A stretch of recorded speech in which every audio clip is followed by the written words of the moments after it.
2019 के लोकसभा चुनाव से ज्यादा महत्वपूर्ण है। 2014 का जब लोकसभा चुनाव हमने जीता था तो लक्ष्य था कि 5 साल में देश का कायाकल्प करेंगे, वो हमने किया है, मोदी जी के नेतृत्व में किया। 2019 के लोकसभा चुनाव में अब की बार 300 पार का नारा उस समय लोकसभा में भी दिया गया था। आपने कैराना लोकसभा में कमल खिलाते हुए देश में 303 लोकसभा सीटें अकेले भारतीय जनता पार्टी को जिताने का काम किया था। इसके लिए मैं आप सबको अभिनंदन देता हूं। 2024 के लोकसभा चुनाव में हमारे साथ पश्चिम उत्तर प्रदेश की अगर हम बात करें तो एक मजबूत साथी के रूप में राष्ट्रीय लोकदल भी हमारे साथ है। तो 2019 से बड़ी विजय 2024 में होनी चाहिए कि नहीं होनी चाहिए? दोनों हाथ में विजय होनी चाहिए कि नहीं होनी चाहिए? अब दोबारा बताओ, होगी कि नहीं होगी? तो यह मैं आप सबको अपील करने के लिए आया हूं कि 2024 में ऐतिहासिक विजय दिला करके किसानों के मसीहा चौधरी चरण सिंह जी को भारत रत्न देश का सर्वोच्च सम्मान समर्पित करने का जो काम हुआ उस पर भी आप सबको कमल का बटन दबा करके मोदी जी को धन्यवाद करने का काम करना है। लेकिन एक गरीबों के देवता कर्पूरी ठाकुर जी, जिन्होंने सामाजिक न्याय की नींव डालने का काम किया बिहार के मुख्यमंत्री के रूप में, उनको भी भारत रत्न का देश का सर्वोच्च सम्मान माननीय नरेंद्र मोदी जी की सरकार ने देने का काम किया है। कि अति पिछड़ों का जो सम्मान है वो बहुत बड़ा सम्मान है, उसके लिए भी माननीय प्रधानमंत्री मोदी जी का धन्यवाद करना है और कमल का फूल खिला करके करना है। मैं यहाँ पर आप सब लोगों से यहाँ सामने मुझे पता चला इंडी गठबंधन प्रत्याशी के रूप में समाजवादी पार्टी लड़ रही है। समाजवादी पार्टी के शासनकाल को याद करिएगा, जब हमें कहना पड़ता था कि अगर आप 2017 में भाजपा का कमल खिलाएंगे तो गुंडागर्दी नहीं रहेगी, अमन चैन का शासन होगा, जेल के अंदर गुंडे अपराधी माफिया दंगाई होंगे, इतना सख्त प्रशासन होगा। तो हमने करके दिखाया कि नहीं दिखाया? बताओ। दोनों आज बात बताइए, गुंडे अपराधी समय डर रहे हैं कि आम आदमी डर रहा है? अपराधियों में डर होना चाहिए। यह डर भारतीय जनता पार्टी का अगर आपने कमल नहीं खिलाया होता तो ये सुशासन, ये सुरक्षा, ये विकास कागज में तो देखने को मिलता, धरातल पे देखने को नहीं मिलता। मैं आप सब लोगों को आज यहां में अगर अपने मुझसे समाजवादी पार्टी वाले बड़े नाराज रहते और उनकी नाराजगी का कारण यह है कि 2017 में अगर केशव प्रसाद मौर्य भारतीय जनता पार्टी के अध्यक्ष के रूप में नहीं आता तो उनकी सल्तनत कायम रहती। लेकिन 2017 में भारतीय जनता पार्टी ने मुझे उत्तर प्रदेश का अध्यक्ष का दायित्व दिया। इनके खिलाफ हम सब लोग जो मंच पर हैं, कई लोग हमारे नए साथी हैं, पुराने साथी सब मिल करके लड़े और उत्तर प्रदेश की विधानसभा में 325 विधायक जिता करके आप सबने उत्तर प्रदेश में भी कमल खिला करके डबल इंजन की सरकार बना दिया। इसके लिए मैं आपको अभिनंदन देना चाहता हूं। तो इससे सपा वाले चूंकि सत्ता में थे, गुंडागर्दी कर रहे थे, अपराध कर रहे थे, दंगे करवा रहे थे, जमीनों पर कब्जा कर रहे थे, मकानों दुकानों पर कब्जा कर रहे थे। कोई पीड़ित व्यक्ति अगर थाने में शिकायत लेकर के चला जाए तो पीड़ित के खिलाफ कार्रवाई होती थी, पीड़ित करने वाले के खिलाफ कार्रवाई नहीं होती थी। आज मैं यह कहने के लिए विवश हूं, अगर आप मेरी बात से सहमत हो, 2017 से पहले इस उत्तर प्रदेश का नारा था, उत्तर प्रदेश में सपा का नारा था, सपा का नारा खाली प्लाट, खाली मकान हमारा रहता था कि नहीं रहता था? बताओ। और मैं कहा करता हूं, जिस गाड़ी में सपा का झंडा उस समय रहता था, उस गाड़ी में निश्चित तौर से गुंडा ही बैठा होता था, अपराधी ही बैठा होता था, माफिया ही बैठा होता था।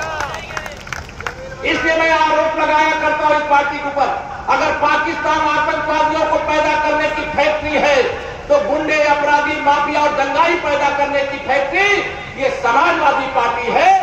और इस पार्टी के साथ जो कांग्रेस है, ये भ्रष्टाचार के दलदल में इस देश को डुबोने का काम किया। इसे कांग्रेस पार्टी को मैं भ्रष्टाचार के अम्मा की अम्मा कहता हूं। निवेदन है, भ्रष्टाचार मुक्त भारत होना चाहिए कि नहीं होना चाहिए? दोनों हाथ में बताइए, होना चाहिए कि नहीं होना चाहिए? माननीय नरेंद्र मोदी जी ने देशवासियों से अपील करते हुए क्या कहा है? भ्रष्टाचार मुक्त भारत बनाने के लिए अभी तो झांकी है, अभी जो आपने देखा है ना 10 वर्षों में, अभी ये झांकी है, पूरी पिक्चर तो बाकी है मेरे मित्रों, पूरी पिक्चर बाकी है। इन अपराधियों को, इन माफियाओं को, इन गुंडों को, इन भ्रष्टाचारियों को उल्टा लटका करके सीधा करने का काम तो शुरू हो गया है, लेकिन अभी जो सुधारने के लिए अभी बाकी है, देश को लूटा है भाई। 10 साल मनमोहन सिंह जी की अगुवाई में केंद्र में सरकार थी, श्री राहुल गांधी जी सुपर पीएम थे, ये सपा बसपा वाले बैसाखी लगा करके खड़े थे, और सपा बसपा वाले जो बैसाखी लगा के खड़े थे, अगर 12 लाख करोड़ का घोटाला हुआ तो केवल कांग्रेस नहीं, सपा बसपा भी उसकी अपराधी है कि नहीं बताओ? ये तीनों दल मिलकर के अगर 12 साल में 10 साल में 12 लाख करोड़ का घोटाला किए, तो आप कल्पना करो 60 साल कांग्रेसियों ने देश में शासन किया था सपा बसपा जैसे दलों के साथ मिलकर के, तो यह 72 लाख करोड़ का घोटाला करने वाले, देश को लूटने वाले लोग हैं। अब मेरे मोदी जी कहते हैं न खाऊंगा और न खाने, और जिसने खाया है पाई पाई वसूल करके गरीब की भलाई में, देश की भलाई में, किसान की भलाई में, नौजवान की भलाई में और हमारी माताओं बहनों की भलाई में लगा देने का काम करूंगा।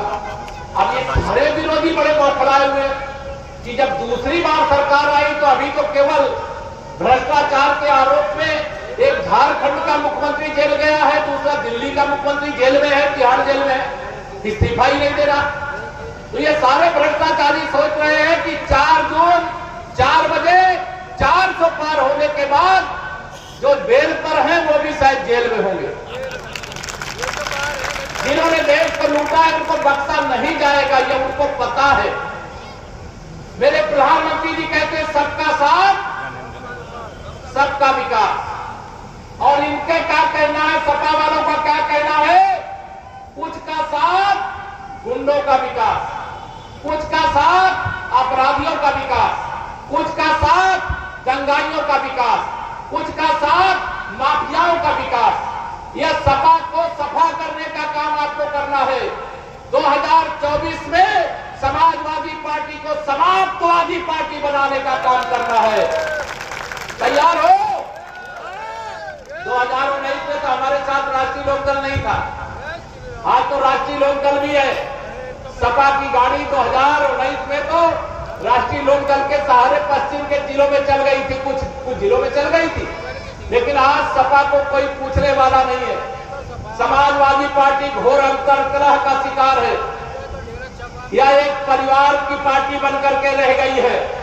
जब इन्होंने देखा कि सारा पिछड़ा वर्ग मोदी जी के साथ हो गया है, अगर एक गरीब माँ बाप का बेटा, एक चाय बेचने का वाले का बेटा, एक अति पिछड़े वर्ग में पैदा होने वाले का बेटा अगर देश का प्रधानमंत्री बन गया, तो तुमको इतना दर्द हो रहा है? जिसने देश को सुधार दिया, इतना सुधारा मेरे मित्रों। हमारे यूपी की आबादी 25 करोड़ है और मोदी जी के 10 साल के शासन में 25 करोड़ लोग गरीबी रेखा के बाहर निकाल दिए गए। अब वो अमीरी के दौर पर उनका दस्तखत हो गया है, ये मेरे मोदी जी ने किया है। आप बताइए, शामली में भी हर घर नल से जल पहुंचाने का काम चल रहा है कि नहीं चल रहा? हर घर तक बिजली पहुंच गई कि नहीं पहुंच गई? जो हमारे किसान अन्नदाता हैं उनको किसान सम्मान निधि 2-2 हजार की 3 किस्त मिल रही है कि नहीं मिल रही है? अनेक ऐसे काम है। 80 करोड़ लोगों को देश में प्रधानमंत्री गरीब कल्याण अन्न योजना का राशन फ्री में मिल रहा है कि नहीं मिल रहा है? दोनों हाथ में बताओ, मिल रहा है कि नहीं मिल रहा है? मेरे प्रधानमंत्री जी ने कहा है, प्रधानमंत्री गरीब कल्याण अन्न योजना का राशन अभी 5 साल तक जैसे मिल रहा है वैसे हम देते रहेंगे। अभी 5 साल तक और मिलता रहेगा। अब ये कांग्रेस वाले हो, सपा वाले हो, बसपा वाले हो, ये तो चाहते हैं कि गरीब भूख से मर जाए, लेकिन आप सबका आशीर्वाद गरीब माँ बाप के बेटे के ऊपर है, तो जब से मोदी जी देश के प्रधानमंत्री बने हैं कोई भूख से मरा है क्या? कोई भूख से नहीं मर सकता, क्योंकि एक गरीब मां बाप का बेटा, गरीबों का दर्द जानने वाला दिल्ली के कुर्सी पर बैठा, देश के प्रधानमंत्री की कुर्सी पर बैठा है, वो अपने को प्रधानमंत्री नहीं प्रधान सेवक कहता है। इसलिए मैं आप सब लोगों को आज यहां पर कहने आया हूं, 2024 का यह लोकसभा चुनाव देश को 5 साल नहीं 100 साल आगे ले जाएगा। 2024 का लोकसभा चुनाव 5वीं अर्थव्यवस्था से 3री अर्थव्यवस्था बनाएगा। अब अर्थव्यवस्था में बहुत सारे हमारे लोग नहीं समझते होंगे। दुनिया में जो सबसे ज्यादा पैसा वाले हैं वो पहले नंबर का देश अमेरिका है, दूसरा चीन है, लेकिन चीन के बाद हमारे मोदी जी ने कहा है तीसरे कार्यकाल में हम 3री अर्थव्यवस्था यानी 3रा पैसे वाला देश बनाने का काम करेंगे। अभी अमेरिका विकसित है, जापान विकसित है, फ्रांस विकसित है, तमाम विकसित देश है, लेकिन हमारा देश विकासशील अर्थात गरीब देश है। मेरे मोदी जी ने गारंटी दी है, गारंटी वाली गाड़ी आई थी कि नहीं, आप क्या आई थी? मेरे मोदी जी ने गारंटी दी है 2047 तक विकसित भारत बनाएंगे। अब यहां भी एक कागज में लिखा हुआ, कई लोगों को सब जो पढ़े लिखे वो सब समझते होंगे, लेकिन मेरे बहुत सारे ऐसे परिवार हैं, किसान हैं, मेरे साथी हैं, जो बहुत सारे लोग नहीं विकसित भारत का तो समझते होंगे। विकसित भारत का मतलब है गरीब आदमी अमीर आदमी बनेगा जी, जो अमीर है वो और अमीर बनेगा, जो बहुत अमीर है पूरे दुनिया में भारत का तिरंगा फहराने का काम करेगा, यह भारत विकसित भारत होगा। उसकी बहुत व्याख्या उस पर मैं नहीं जाना चाहता। मेरा नौजवान रोजगार के लिए अपना घर परिवार और अपना जिला छोड़ करके नहीं भटकेगा, तो रोजगार उसका द्वार खटखटाएगा। ऐसा भारत का निर्माण मेरे मोदी जी करने का काम कर रहे हैं। महिलाओं का सशक्तिकरण, या माताएं बहने हैं, 3 करोड़ महिलाओं को लखपति दीदी बनाने का फैसला मेरे प्रधानमंत्री श्री नरेंद्र मोदी जी ने किया। 1 करोड़ दीदियां लखपति दीदी बन गई है। लखपति दीदी किन घरों से आती है? जो गरीब परिवार है, जिनके पास आमदनी का वास्तव में वैसा साधन नहीं जैसा होना चाहिए, उन परिवारों से समूह बनाए जाते हैं महिलाओं के। वह समूह को कारोबार के लिए पैसा दिया जाता है, उस पैसे से वह लखपति दीदी बने, इसके लिए सरकार की ओर से मदद किया जाता है। यह मेरे प्रधानमंत्री नरेंद्र मोदी जी के नेतृत्व में, माननीय योगी आदित्यनाथ जी के नेतृत्व में देश और प्रदेश की सरकार कर रही है। ये विरोधियों को यह अच्छा नहीं लगता। मेरे साथियों, कांग्रेस ने गरीबी हटाओ का नारा दिया, लेकिन गरीबों को लूटने के अलावा कुछ नहीं किया। लेकिन मेरे मोदी जी ने गरीबी हटाओ का नारा तो नहीं दिया, लेकिन 25 करोड़ लोगों को गरीबी रेखा से बाहर निकाल करके ला करके खड़ा कर दिया। मेरे प्रधानमंत्री जी गरीब व्यक्ति के पास अगर बीमार हो जाए तो इलाज कराने का पैसा नहीं होता था। 5 लाख रुपए तक का इलाज कराने के लिए आयुष्मान भारत कार्ड बनाने का काम किया। बताइए किया है कि नहीं किया है? ये मोदी जी ही कर सकते हैं। याद करिए 2017 से पहले शामली में कितने घंटे बिजली आती थी, याद है? भूल गए? कितने घंटे आती थी? अब कितना आती है? सपा सरकार के समय बिजली आती नहीं थी और भाजपा की सरकार के समय बिजली जाती नहीं है, यह अंतर होता है। भारतीय जनता पार्टी यही सुशासन है, यही विकास है, यही राम राज्य है।